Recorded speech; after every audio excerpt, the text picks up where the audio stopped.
Como hemos mencionado a lo largo del año, este es el año del 500 aniversario de la Reforma y el 31 de este mes estaremos conmemorando el día, ya no el año, pero el día de los 500 años de esa Reforma protestante. Y esa es la razón por la que hemos estado pausando aquí y allá para traer temas relativos a la Reforma como ustedes todos conocen. De hecho, el proyecto de las 95 tesis acabará en apenas unos 2 domingos y las últimas 5 tesis están dedicadas a las 5 solas de la Reforma y yo quisiera tomar una de esas 5 frases: sola Escritura, sola fide, sola gracia, solo en Cristo y solo a Dios la gloria. Yo quiero tomar una de ellas, en particular la última de esa frase, para poder reflexionar juntos hoy como iglesia, no solamente acerca de la gloria de Dios, pero acerca de qué es lo que implica vivir para su gloria. Yo creo que muchas veces nosotros vemos estas verdades como conceptos teológicos que suenan interesantes, quizás hasta emocionantes en ocasiones, pero como que al final, al salir de este lugar, es poco práctico el llevar eso a la vida diaria. Y yo quisiera mostrar a través de este mensaje que es todo lo contrario, que la teología no puede ser buena si no tiene aplicación a la vida diaria. ¿De qué me sirve conocer algo que yo no puedo aplicar, que no me va a transformar, que no me va a cambiar? De manera que en esta mañana yo quisiera que tú puedas escuchar toda la reflexión pensando y pidiéndole a Dios a la vez que te permita aquilatar cuán práctico esto es para tu vida diaria. Yo decía en el mensaje anterior o en el servicio anterior que el movimiento protestante de la Reforma nos ayudó a recobrar el evangelio que se había perdido. Al mismo tiempo nos ayudaron a ver dónde radicaba la máxima autoridad y que al mismo tiempo nos ayudó a levantar la imagen de Dios de tal forma que Dios verdaderamente estuviera sentado en su trono y no el hombre. Nosotros hemos dicho esas cosas una y otra vez de diferentes maneras, a través incluso de diferentes predicadores en este año, con la intención expresa de que este año no termine sin que usted pueda recordar para siempre el legado que nos fue entregado y lo hermoso de dicho legado. Si alguien le preguntara que le resumiera en 2 o 3 o 4 ideas la doctrina de la Reforma o lo que la Reforma nos llevó a hacer o nos llegó a descubrir, yo creo que usted pudiera decir sin temor a equivocarse que número 1, la Reforma nos dio la recuperación del evangelio. La Reforma declaró la Biblia como la máxima autoridad en materia de fe y práctica, y que finalmente la Reforma nos dio una idea o una visión teocéntrica de la vida.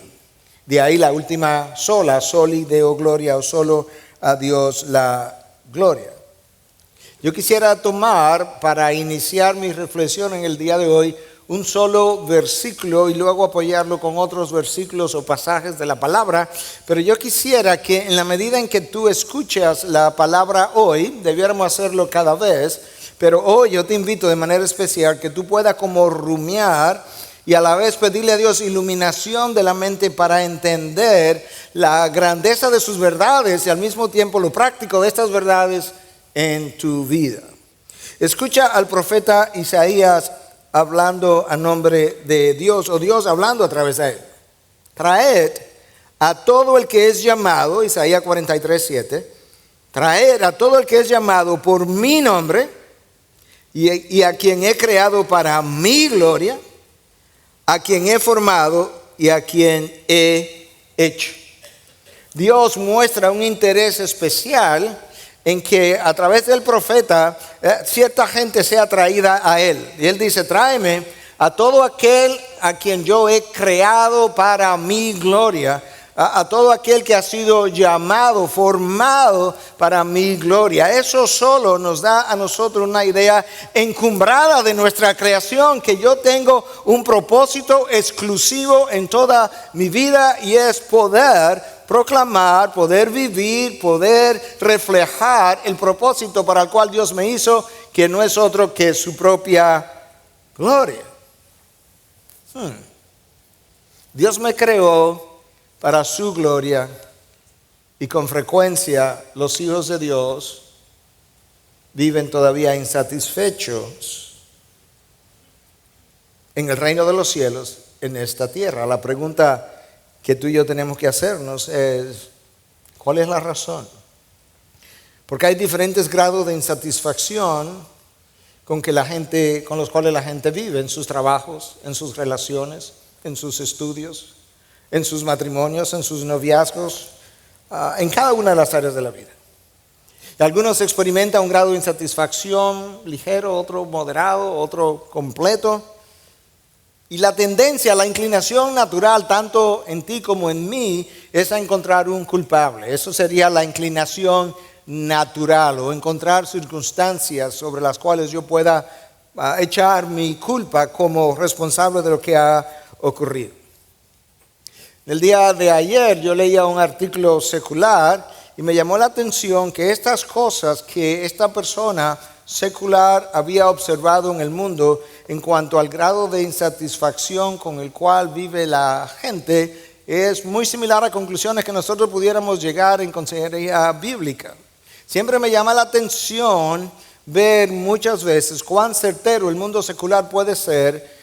Lo que ocurre con frecuencia es que no tienen el tratamiento o el remedio o la cura para las cosas que ellos mismos observan.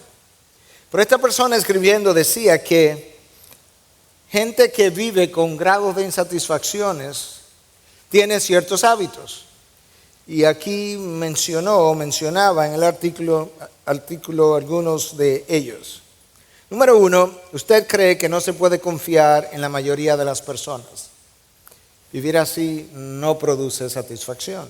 Número 2, usted se concentra en las cosas que no están bien en vez de enfocarse en las cosas que sí lo están.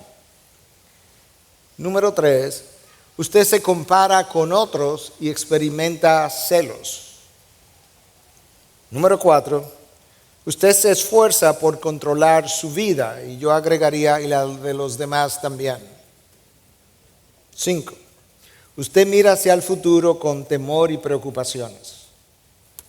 Y 6, usted llena sus conversaciones con chismes y quejas. Raramente el ser humano piensa que la razón de esas cosas está en su interior. Creo que le mencioné en algún momento, el hombre es una historia, quizá una leyenda, pero el hombre en Estados Unidos que se mudaba de un lugar a otro, no sé si la conté aquí, porque muchas veces ya no sé qué conté, dónde, cuándo y dónde, pero él se va mudando y camino a donde iba, él se para y le pregunta a una persona con la que se encuentra, venía en un trailer de esos grandes, le dice, señor, mire, ¿usted sabe dónde está tal poblado? Y él le explica, le dice, bueno, ¿a qué distancia está? Y él le explica, y le dice, bueno, ¿y cómo son la gente allá? Y le dice, bueno, ¿de dónde usted viene? Y él le dice, entonces le explicó, le preguntó, ¿y cómo era la gente allá de donde usted viene? Y él le dice, no, la gente vive insatisfecha, quejándose, inconforme.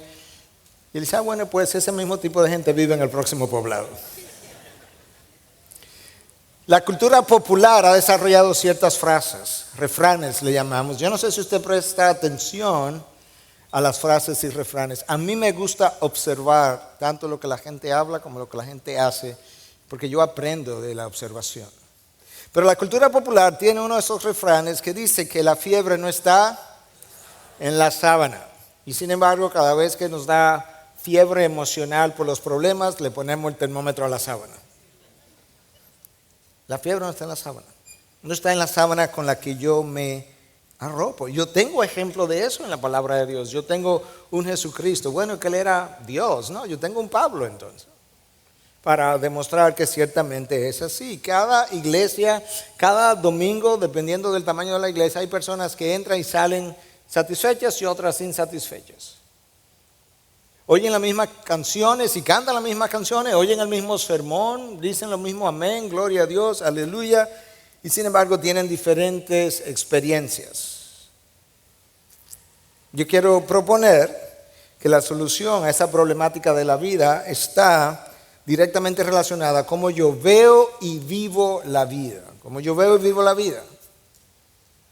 Piensa por un momento, Adán y Eva fueron creados perfectamente, de manera que Adán no podía quejarse de Eva, pues no tenía de qué, ni Eva podía quejarse de Adán. Él era un hombre perfecto, ella era la mujer perfecta, y lo colocaron en el jardín perfecto para vivir bajo la custodia y el gobierno del Dios perfecto. Pero llega un momento en que ellos fallan y ellos arruinan sus vidas y arruinan su mundo. La pregunta sería, ¿cuál fue la razón? Yo no quiero dar la respuesta aún, yo la voy a reservar para un poco más adelante, pero hay una razón que está directamente relacionada a mi mensaje en el día de hoy. Pero usted va a ir descubriendo la respuesta en la medida en que nosotros desarrollemos el mensaje o la exposición de la palabra. Aquellos de ustedes que estuvieron en la conferencia de jóvenes por su causa este año, probablemente algunas de estas cosas que menciono le puedan sonar familiar, porque ciertamente algunas de ellas fueron tomadas de allí, pero yo les decía a los jóvenes que si tú tomas a un león que fue o que vivió ya varios años en la jungla, a la intemperie, y lo colocas en una jaula, que no hay manera de que ese león pudiera estar satisfecho, tranquilo, conforme, porque él no fue creado para vivir tras barrotes. Si tú tomas un águila creada para vivir en las alturas y volar y disfrutar y desplegar la gloria de Dios en las alturas, un águila que cuando presiente la tormenta acercarse, ella abre sus alas en grande y permite que los vientos de la tormenta la eleven para ella sobrevolar la tormenta. Si tú piensas en ella y le cortas las alas y la fuerza a vivir caminando en la tierra, no hay forma de cómo ella pueda vivir satisfecha de forma satisfactoria, porque ella no fue creada para caminar, sino para volar y desplegar la gloria de nuestro Dios. Dios nos creó para volar alto, pero la altura a la que Dios nos ha llamado a vivir no son mis logros, es su gloria. No hay nada que me pueda levantar más alto en mi existencia que vivir para la gloria de Dios. Entonces, a menos que yo viva para la gloria de Dios, volando a dichas alturas, no hay forma que pueda encontrar satisfacción en mi vida de este lado de la gloria. Dios dijo, mis caminos no son tus caminos. Bueno, ni su gloria es mi gloria. Dios dijo, mis pensamientos no son tus pensamientos, ni mis ideas son las suyas.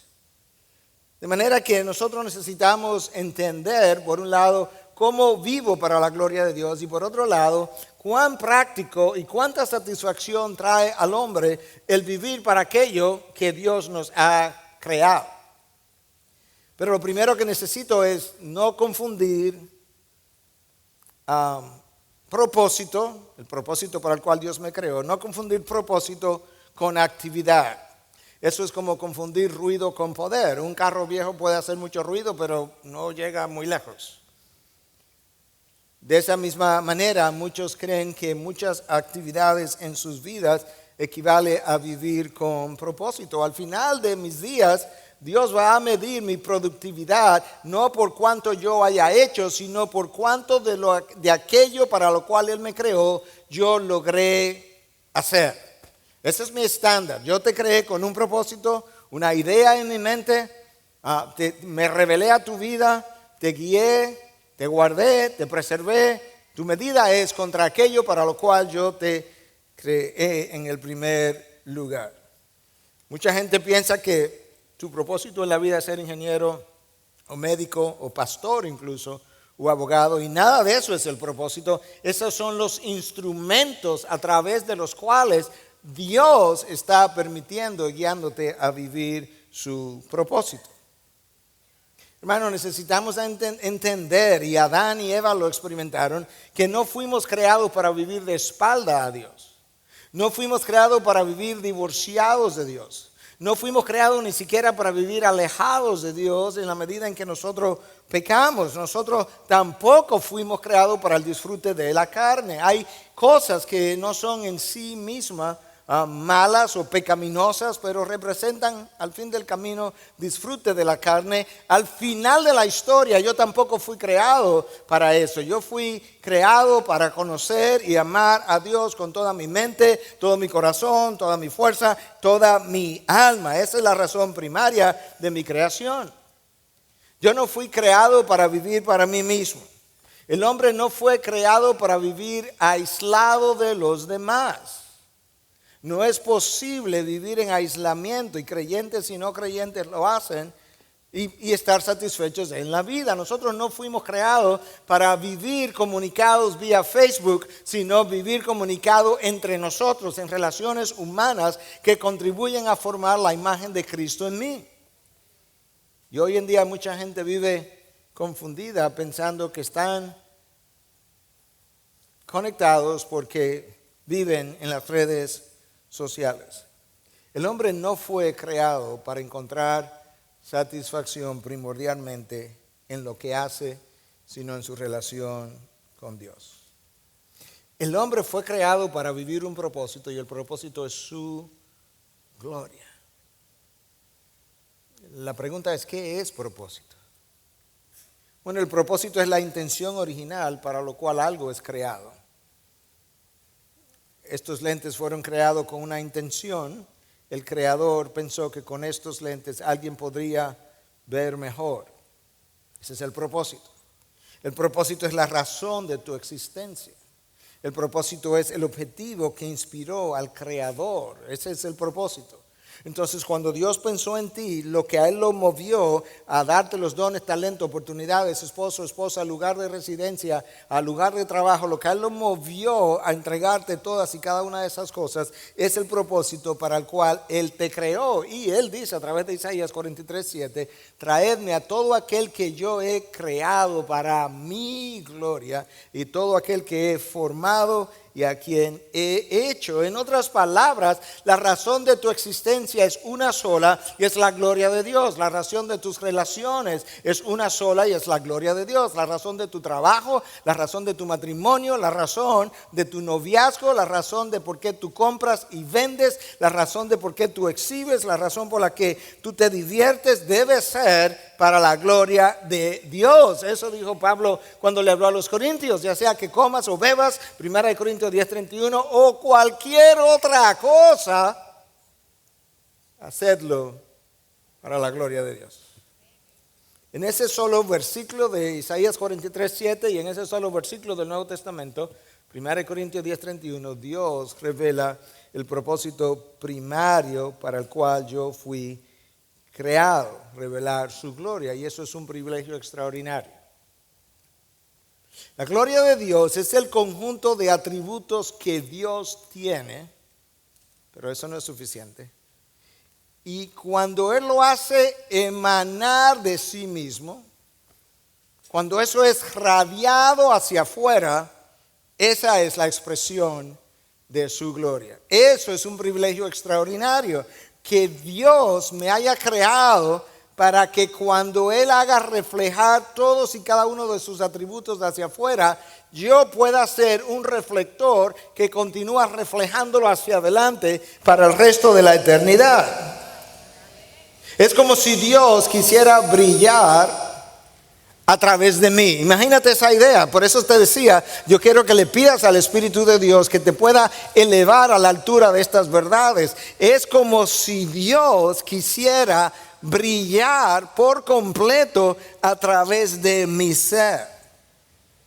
Esa es la razón por la que Él me está haciendo conforme a su imagen. Mientras más me parezco a la imagen de Cristo, mejor reflejo su gloria. Mientras más me parezco al hombre viejo, más reflejo la imagen del Adán caído. Para parecerme a Él, yo tengo que tener más de su imagen y vivir para su gloria.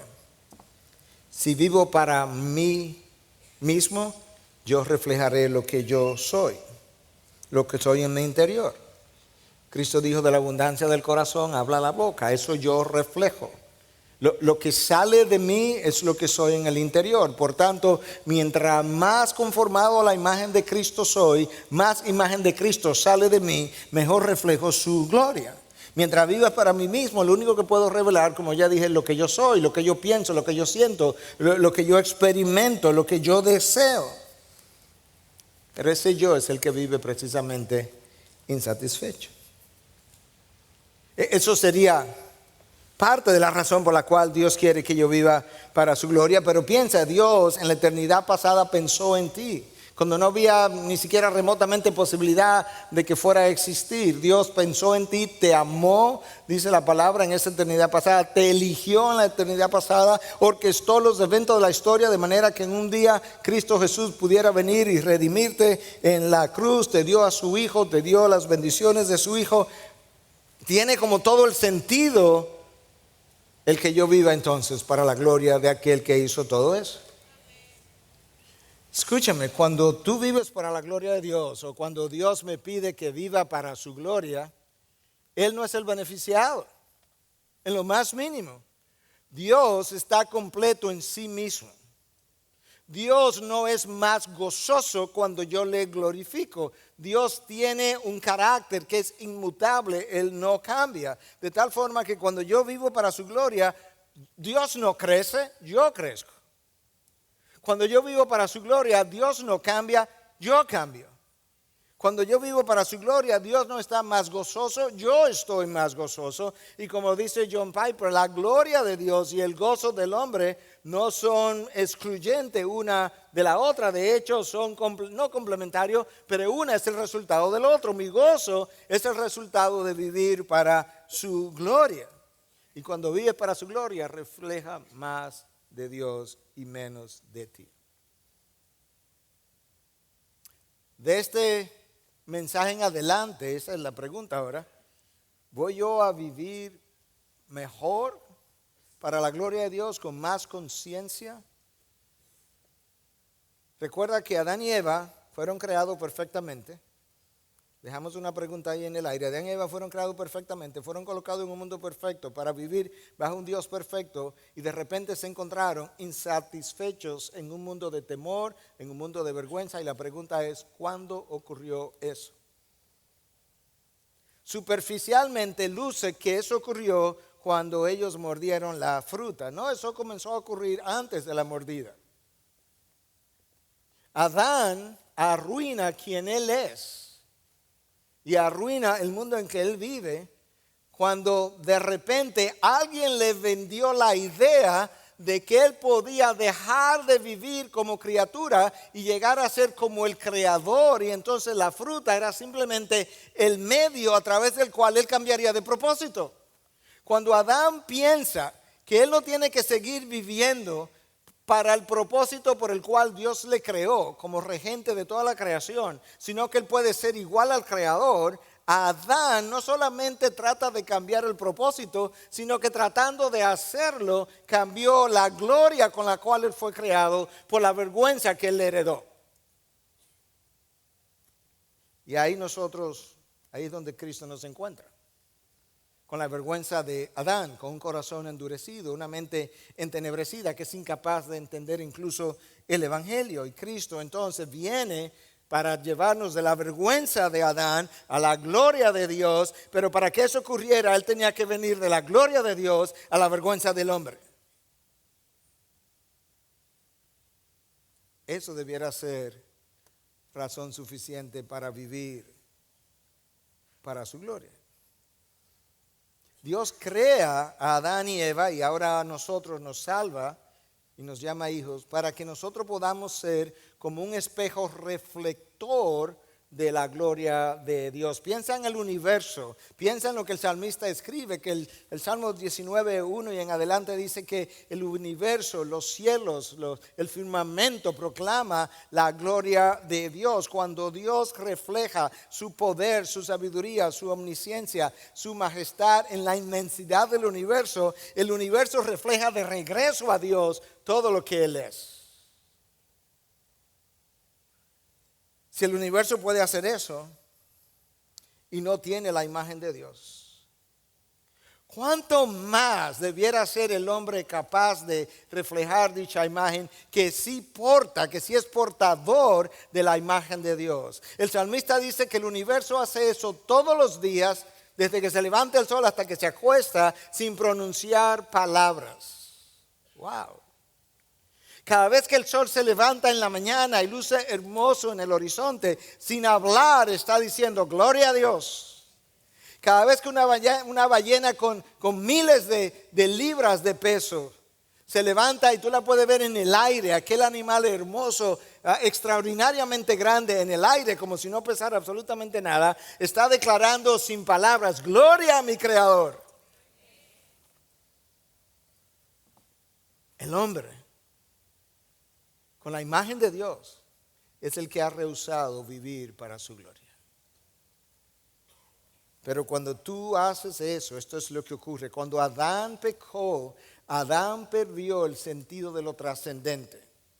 Algunos entendemos esta palabra, otros no. Escúchame, es sencillo. Cuando tú pierdes el sentido de lo trascendente, tú te encuentras en una situación donde lo que tú haces, el trabajo que haces, la labor que haces, tú piensas que no tiene ningún valor más allá de la tumba. No trasciende esta vida, no trasciende este tiempo, no trasciende tu vida misma. Por tanto, esa labor que hace es tediosa, es cansona. ¿Para qué lo vas a hacer? Esa es la conclusión de Salomón. Adán perdió el sentido de lo trascendente. Y cuando tú pierdes el sentido de lo trascendente, tú pierdes propósito, significado, deseo de seguir viviendo. Tú puedes creer que la causa número 1 de suicidio en Estados Unidos de jóvenes de 15 a 24 años es el suicidio. El país más rico del mundo, el país más dotado de cosas del mundo, tiene como primer causa de muerte en jóvenes de 15 a 24 años el suicidio. Ellos no tienen sentido de trascendencia en su vida. Y en Estados Unidos, la ciudad con el mayor índice de insatisfacción, ¿cuál tú piensas que es? La Gran Manzana, New York. De todas las ciudades, que tiene como símbolo la manzana que todo el mundo quiere morder, tiene el mayor índice de insatisfacción. Adán perdió su propósito de vida. Adán perdió su sentido de pertenencia. Nosotros fuimos creados para sentirnos que pertenecemos a nuestro Creador, a nuestro Dios. Una y otra vez se nos dice en el Nuevo Testamento, ya no sois vuestros.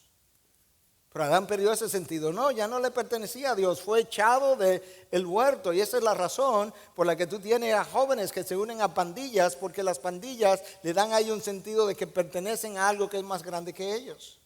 Esa es la razón por la que jóvenes y no jóvenes muchas veces se conforman a las corrientes de este mundo y a los patrones y a las modas y a las nuevas frases y a todo lo que entra a nuestras vidas, porque eso nos da un sentido de que pertenecemos, estamos como dice en inglés, en el crowd, en la muchedumbre, pertenecemos a la muchedumbre. De lo contrario nos sentimos extraños y raros y afuereados, si pudiéramos decir. Solamente cuando tú vives para la gloria de Dios, vive con propósito y significado. Eso es lo que Salomón no podía encontrar en su trabajo. El trabajo del hombre, sin el sentido de lo eterno, pierde su propósito y se vuelve tedioso. Escucha a Salomón, a la conclusión que él llega cuando él se aleja de Dios. En 1:13, tarea dolorosa dada por Dios a los hijos de los hombres para ser afligidos con ella. Esa es la conclusión de Salomón. ¿Tú escuchaste lo que Salomón dijo? Que la vida y el trabajo es una tarea tediosa que Dios nos dio y que nos las dio para afligirnos. ¿Este hombre es creyente o es ateo? Pero eso es como la vida luce. La vida luce así sin Dios. Por eso es que cuando tú leas a Salomón en Eclesiastés, la palabra trabajo de Eclesiastés 1:12 a 2:26 aparece 15 veces. Trabajo. Y la razón por la que él vio el trabajo de esa manera es porque él vio el trabajo de esta forma, bajo el sol. bajo el cielo. Concluyó, vanidad de vanidades. Conclusión, esto es un correr tras el viento. ¿Quién de vosotros ha podido agarrar el viento? De esa misma manera, ¿quién de nosotros puede agarrar el propósito para el cual trabaja? ¿Quién puede concebirlo? No, despegado de Dios no puede, pierde el sentido de lo trascendente. Pero lo que me devuelve el sentido de la trascendencia a mi vida es justamente vivir para la gloria de Dios, lo cual ya Dios declaró. El hombre que pierde lo que es la gloria de Dios como meta de su vida, él se vuelve egocéntrico. El hombre que vive para la gloria de Dios, él se vuelve teocéntrico. Pero tú tienes que ver cuán egocéntrico se vuelve el hombre cuando él pierde el sentido de la trascendencia y la unión con su Creador. Escucha a Salomón otra vez en Eclesiastés 2, del 1 al 11. 11 versículos. Escucha, te voy a leer algunas frases. Me dije, mi mente, mi cuerpo, mi mente otra vez, me guiaba, mis obras, me edifiqué, me planté, me hice, me precedieron, mi plata y mi oro, me proveí, me engrandecí, mis ojos, mi corazón, mi labor, mis manos, me había empeñado. 20 veces en 11 versículos Salomón se refiere a sí mismo. Me.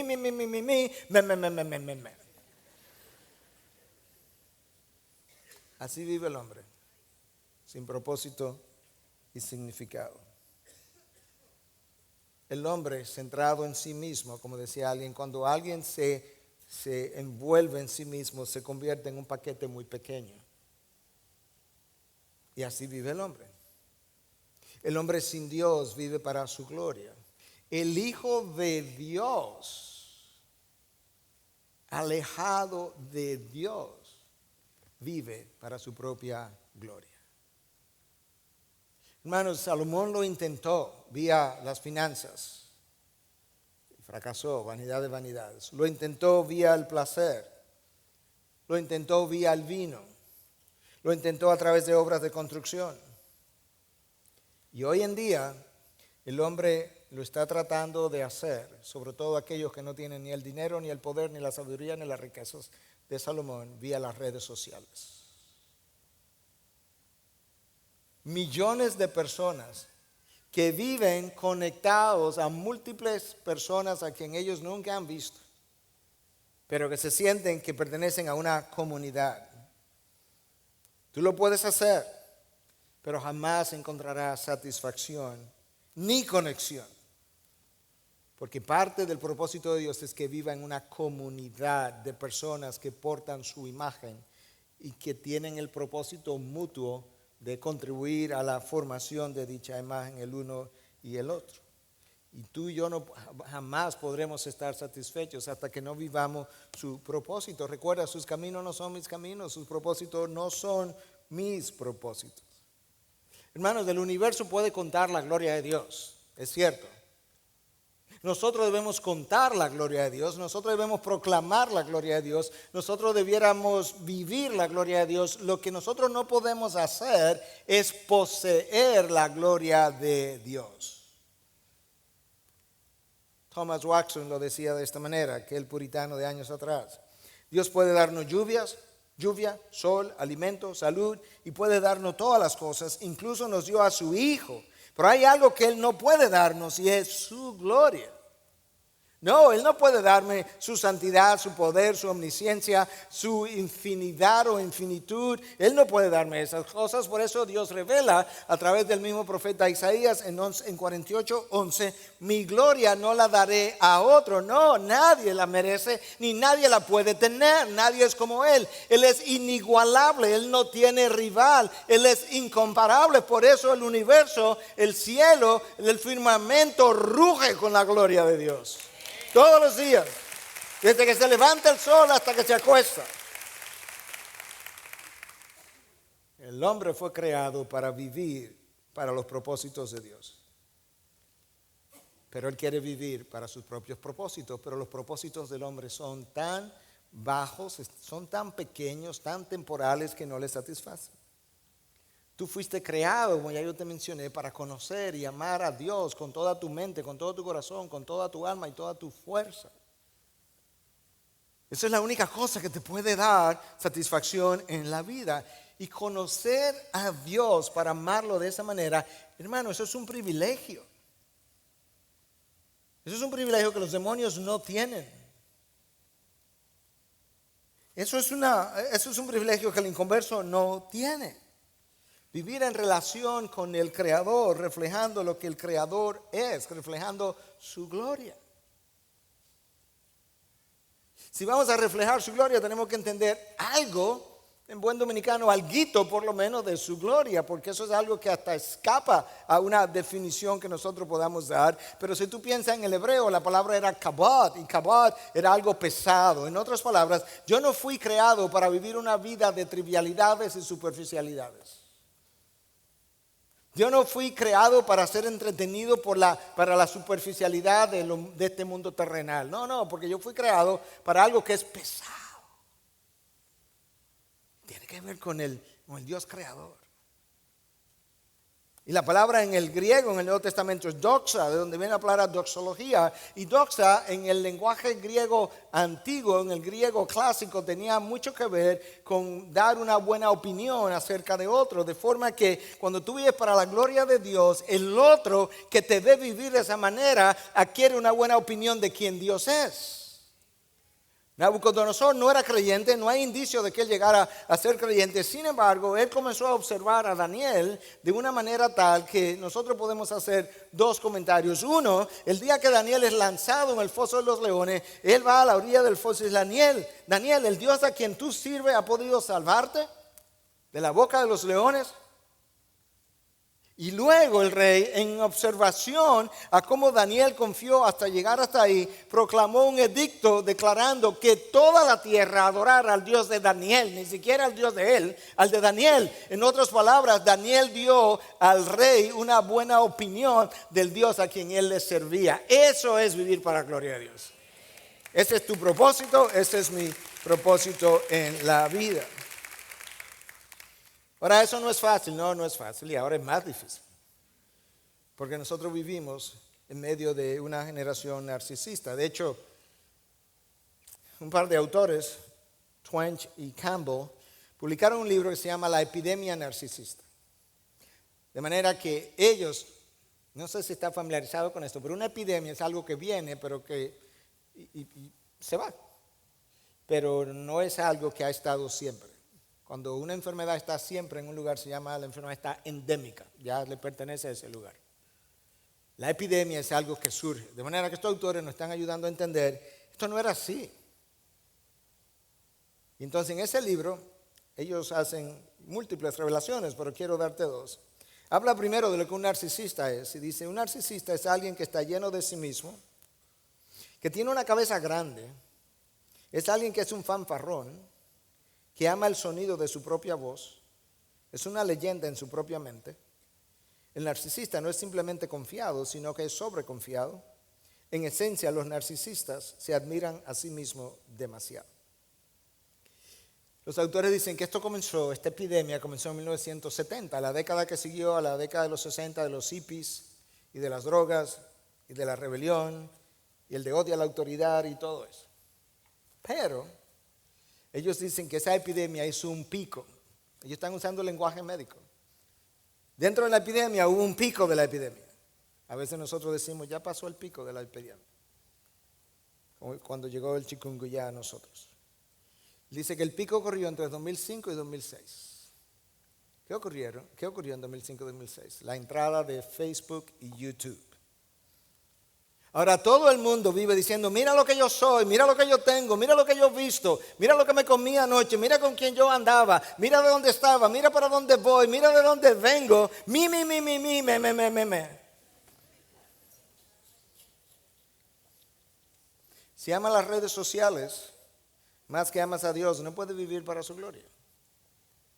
Si consultas las redes sociales más que lo que consultas a Dios, más que lo que consultas su palabra, si amas el YouTube más de lo que amas a Dios, no puedes vivir para su gloria. Si amas la sensualidad, amas la pornografía más de lo que amas a Dios, no puedes vivir para su gloria. Si amas, escúchame, si amas la imagen de Adán en ti más que la imagen de Cristo en ti, no puedes vivir para su gloria. Tú me dirás, ¿cuál es la diferencia entre uno y otro? La imagen de Adán hoy es la imagen caída del primer Adán. La imagen de Cristo es la del segundo Adán no caído. La imagen de Cristo a la cual a mí me están formando, conforme a la cual me están formando, es la que Adán tenía. Y la perdió. Pensar que Satanás estuvo en el camino de la verdad y se cayó. Y Adán también. Algunos piensan que Dios es egoísta porque nos pide vivir para su gloria. ¿Egoísta?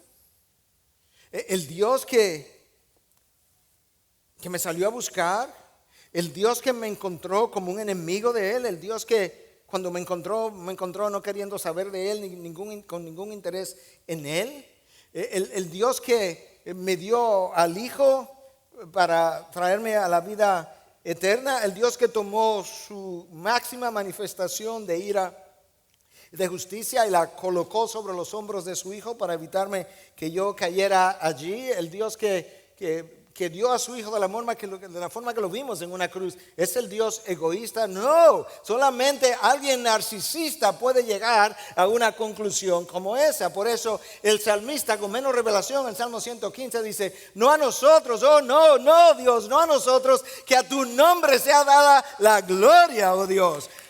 Todo es tuyo, Dios. Y eso es justamente lo que el apóstol Pablo proclama al final del capítulo 11 del libro de Romanos, cuando dice que de Él, para Él, por Él y para Él son todas las cosas. A Él sea la gloria para siempre. Amén. Todo es de Él, claro que todo es de Él. Él es el creador y el creador tiene la patente sobre lo que crea. Él tiene el derecho, Él tiene la autoridad. Todo es de Él. El creador puede hacer con lo que creó lo que Él quiera. Pero escucha, Dios no es un creador como el hombre es un creador. Este iPad que yo estoy usando aquí fue creado por alguien, pero está funcionando ahora independientemente del creador. Nuestro Dios no es así, ni la creación es así. Dios nos creó y creó su creación de tal forma que es totalmente y completamente dependiente de su poder. Él es quien tiene el poder de la existencia. Él no puede dejar de existir, porque si dejara de existir, todo deja de existir. De manera que yo le debo a Dios mi vida por completo. En Él nosotros vivimos, en Él nosotros nos movemos y en Él existimos, dice el apóstol, dice el libro de Hechos escrito por Lucas. El salmista entendió perfectamente bien la idea de Pablo cuando dice que todo es de Él. En el Salmo 24:1 dice: del Señor es la tierra y todo lo que en ella hay, el mundo y los que en él habitan. No solamente la tierra, el universo entero es del Señor. Pablo lo afirma de una manera muy indirecta cuando le escribe a los Corintios en su primera carta en 4:7 y hace la pregunta: ¿qué tienes que no hayas recibido? De lo que tienes, ¿de dónde ha venido? La inteligencia, la vida, relaciones, la casa, el trabajo, ropa, comida, alegría si la tiene, gozo si lo tiene. ¿Qué tienes que no hayas recibido? Y si te glorías de eso, ¿por qué te glorías como si no lo hubiese recibido? De manera que Dios no solamente es el dueño de todo lo que existe, Él ha sido el dador de todo lo que hay. Por eso Pablo no encuentra de qué manera glorificar a nuestro Dios y ayudarnos a ver que tenemos que vivir para su gloria. Nos creó para su gloria, pero no solamente eso, es que todo lo que creó tiene un diseño que claramente requiere, demanda que le devolvamos a Dios la gloria con la cual Él creó. Todo es de Él, todo es por Él. En otras palabras, no existe nada de lo que tú ves que no haya sido creado por Él. Juan 1:3 nos dice eso. En el principio era el verbo era con Dios, el verbo era Dios. Nada de lo que fue hecho sin Él. Pero escuche, La palabra de Dios no solamente me dice que todo es de Él y todo fue hecho por Él, sino que todo fue hecho para Él. En otras palabras, Dios Padre en la eternidad pasada, a Él le plació concebir todo un universo que fuera para su Hijo. Por eso es que nosotros representamos una ofrenda de amor del Padre para el Hijo. Tuyos eran, dice Cristo en Juan 17, y me los diste. Claro, porque todo fue concebido por el Padre de una manera que pueda representar ahora una ofrenda para el Hijo, por lo que Él ha hecho. Escucha cómo el texto de Colosenses 1:16 lo dice, porque en Él fueron creadas todas las cosas. Ok, Él es el agente de la creación. Las que hay en los cielos y las que hay en la tierra, visibles e invisibles, sean tronos, sean dominios, sean principados, sean potestades, todo fue creado por medio de Él y para Él. ¡Wow! Si todo es de Él, si todo fue hecho por Él y todo es para Él, la lógica dice que la gloria debe ser de Él. Ahora escúcheme. Si todavía después de hablar de todo esto te parece teológico y poco práctico, yo te lo voy a bajar todavía más, ¿ok? A la practicalidad del día a día. La gloria de Dios es tu agente de transformación. Y eso está en la palabra, yo te lo voy a leer. Yo no me atrevería a hacer una declaración como esa si no está en la palabra. La gloria de Dios es tu agente de transformación. Mira cómo Pablo le escribe a los Corintios, en su segunda carta, 3:18. Pero todos nosotros, con el rostro descubierto, ya no quitaron el velo, contemplando como en un espejo la gloria del Señor, estamos siendo transformados en la imagen de gloria en gloria, en la misma imagen de gloria en gloria, como por el Señor el Espíritu. Todos nosotros estamos siendo transformados por el Espíritu, de un grado de gloria a otro grado de gloria. Como Pablo, cuando estamos contemplando como en un espejo la gloria del Señor. Este es el espejo de la gloria de Dios. Aquí está la máxima revelación de la gloria de nuestro Dios. En la medida en que yo la contemplo, en esa misma medida yo soy transformado. Pastor, pero yo he leído la palabra por mucho tiempo y no me he santificado. Claro, porque has leído las letras, pero no has visto la gloria detrás de las letras. No has visto la gloria de Dios en lo que las letras están revelando. Necesita rumiarla, reflexionarla, necesita pedirle a Dios iluminación para que Él te encumbre a las alturas de lo que Él revela y tú puedas ver su gloria, y cuando lo veas eso te transforma de gloria en gloria, como por el Espíritu. Claro, Él es que da la iluminación, claro que es por el Espíritu. Hermano, la falta de santificación en el cristiano es falta de contemplación. La falta de santificación es falta de contemplación. Necesitamos leer la palabra, rumiar la palabra, reflexionar la palabra, deleitarnos en la palabra una y otra vez. Piensa por un momento, vamos a hacer un ejercicio en los minutos que me quedan. Piensa por un momento. Si tú pudieras reflexionar cuando manejas, cuando estás planchando, cuando estás cocinando, cuando estás haciendo algo, en el poder de Dios, el poder de un Dios que Él abre su boca y galaxias en billones se forman. ¿Tú no crees que cuando tú reflexionas sobre eso y piensas que ese Dios ha puesto el mismo poder a tu disposición, como que eso debiera traducirse en mayor confianza en el poder de ese Dios para hacer en tu vida lo que tú crees que es imposible? ¿No crees? Medita por un momento en la santidad de Dios y en su gloria, de un Dios que aún serafines, que son seres angelicales creados para ministrar en su presencia, tienen la sensibilidad de cubrirse el rostro porque ellos no pueden ver la luz refulgente que sale, que emana, que irradia de la presencia de Dios. Escucha lo que Pablo le escribe a Timoteo en su primera carta en 6:16. El único que tiene inmortalidad, y escucha, y habita en luz inaccesible, aún para los serafines, a quien ningún hombre ha visto ni puede ver. A Él sea la honra y el dominio eterno. Amén. Pablo solamente reflexionando de la gloria y la santidad de este Dios termina con una doxología. Si piensas en esa gloria y en esa santidad, tú no crees y la puedes rumiar y meditar una y otra vez. Eso solo debiera llevarte a ti a vivir con un mayor grado de santidad y de evitar el pecado. Medita por un momento en su amor que lo movió a extender.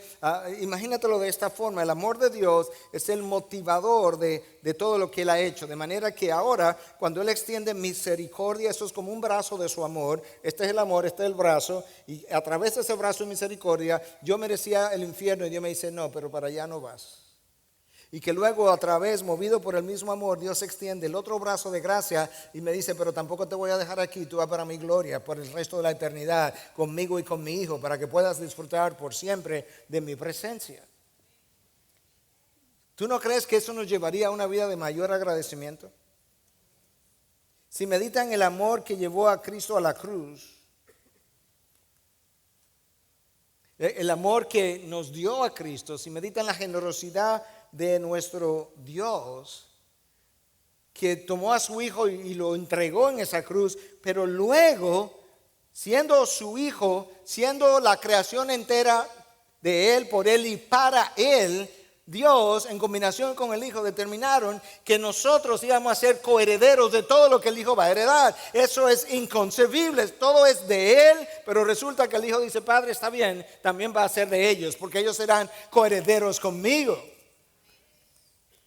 ¿Cómo piensa que viviríamos si tenemos más conciencia de esa generosidad? Cristo nos está llevando de la vergüenza a su gloria, pero Él tuvo que venir de la gloria a la vergüenza para poder hacer eso. Piensa por un momento en el cuerpo de Jesús traspasado, ensangrentado, debilitado, desfigurado, desnudo ante el mundo. Esa es la mayor vergüenza que una persona pudiera sufrir, y sobre todo si este es Dios. Pero ¿sabes qué? Dios nos dio a su Hijo en esas condiciones para que nunca más yo tuviera que decir: tengo vergüenza de confesar mi pecado. ¿Cuál vergüenza? Vergüenza está en la cruz. Eso es una vergüenza extraordinaria y Él la llevó por ti. El resto lo vas a hacer para la gloria de aquel que dio a su propio Hijo para remover precisamente la vergüenza de tu pecado.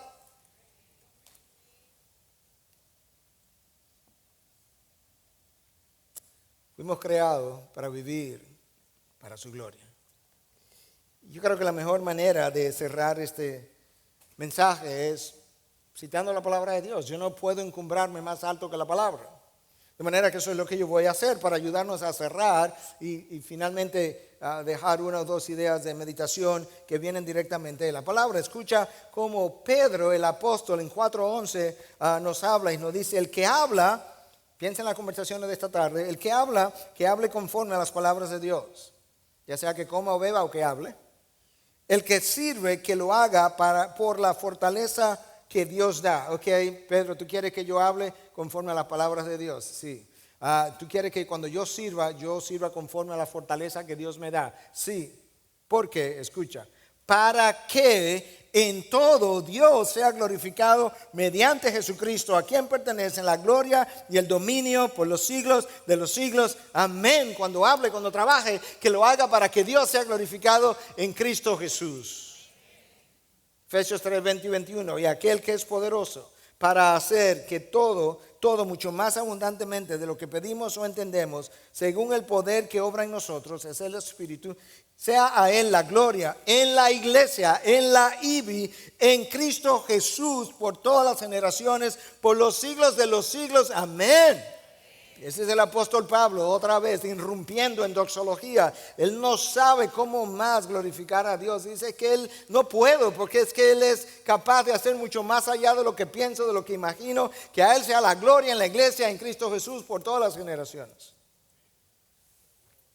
Y Dios quiere cerrar su revelación, y cuando llega al libro de Apocalipsis, en 7, 10, 12, Él describe, y con esto cierro: y clamaban a gran voz diciendo: la salvación pertenece a nuestro Dios. a Él sea la gloria, que está sentado en el trono, y al Cordero, a Él sea la gloria. Y todos los ángeles estaban de pie alrededor del trono y alrededor de los ancianos y de los 4 seres vivientes, y cayeron sobre sus rostros delante del trono y adoraron a Dios diciendo: amén. La bendición, la gloria, la sabiduría, la acción de gracias, el honor, el poder y la fortaleza sean a nuestro Dios por los siglos de los siglos. Amén.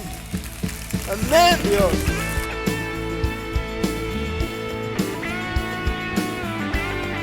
Esta es una producción que llega hasta ustedes gracias a los aportes de individuos y empresas comprometidos con la defensa de la fe. Para más información, preguntas y comentarios, visite nuestra página de internet www.integridadisabiduría.org. En esta página encontrará información sobre la producción de este y otros recursos que ponemos a su disposición, como también las formas en las que usted puede contribuir con la producción de programas como estos. Les invitamos nuevamente a visitar nuestra página de internet www.integridadisabiduría.org. Será hasta la próxima, cuando nos reencontremos en su palabra.